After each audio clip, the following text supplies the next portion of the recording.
নিম্নবিত্ত ঘরের মেয়ে আমি, বাবা দিনমজুরের কাজ করে, আমরা শুধু 3 বোন।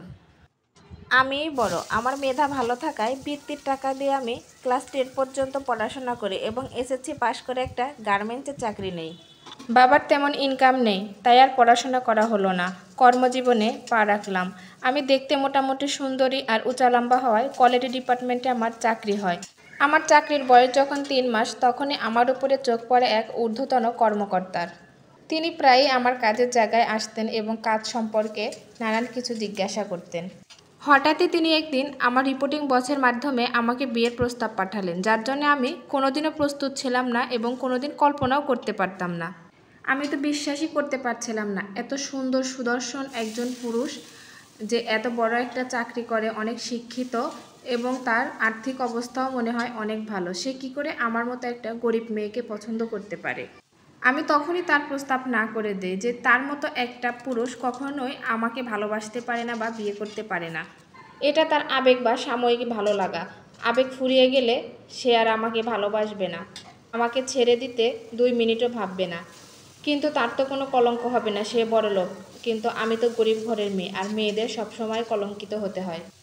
তারপর থেকে আমি তাকে এড়িয়ে চলতাম, তার সাথে কথা বলতাম না। কাজের জায়গায় এমনভাবে কাজ করতাম যাতে তার শরণাপন্ন না হতে হয়।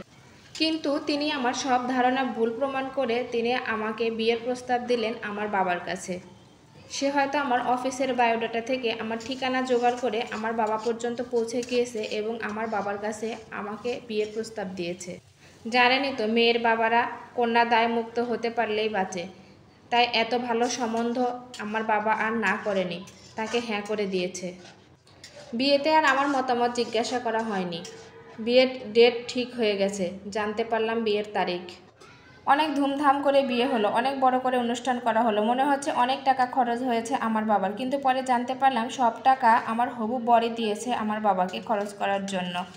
বিয়েতে আমার বাবার বাড়ির আত্মীয় স্বজনের অভাব নেই, কিন্তু বরযাত্রীতে শুধু আমার হবু স্বামী এবং তার অফিস কলিগরা ছাড়া আর কেউ নয়, তার বাড়ি থেকে কেউ আসেনি।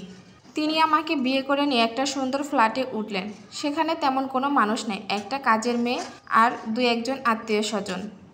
বিয়েতে আমাকে অনেক দামি শাড়ি এবং অনেকগুলো গহনা দেওয়া হয়েছে, যেগুলো আমার বাবা দেওয়ার কথা ছিল, কিন্তু আমার বাবার তো সামর্থ্য নেই, সব কিছু আমার হবু স্বামীই দিয়েছে। এরপর থেকেই আমার সংসার জীবন শুরু। আমাদের 2 জনেরই সংসার, আর কেউ নয়। আমার স্বামী আমাকে আবার কলেজে ভর্তি করিয়ে দেয়। আমার স্বামীর দায়িত্ব এবং কর্তব্যবোধ দেখে আমি মুগ্ধ। তিনি আমার বাবার সংসার চালান এবং আমার ছোট 2 বোনকেও লেখাপড়ার খরচ দেন, এদিকে আমাকেও লেখাপড়া করায়। কি ভাবছেন বন্ধুরা, আমার স্বামী অনেক ভালো মানুষ? হ্যাঁ, আমার স্বামী অনেক ভালো মানুষ, কিন্তু তার আরও একটা রূপ আছে, যে রূপটা শুধু আমিই জানি, আর কেউই জানে না। আপনারা কি জানতে চান তার আরেকটা রূপের কথা? তাহলে পেজটি ফলো করে দিন এবং গল্পটি সবার আগে পেতে একটি কমেন্ট করে দিন, সাথে লাইক। আর আপনার বন্ধুরা যাতে গল্পটি শুনতে পারে তার জন্য একটি শেয়ার করে দিন।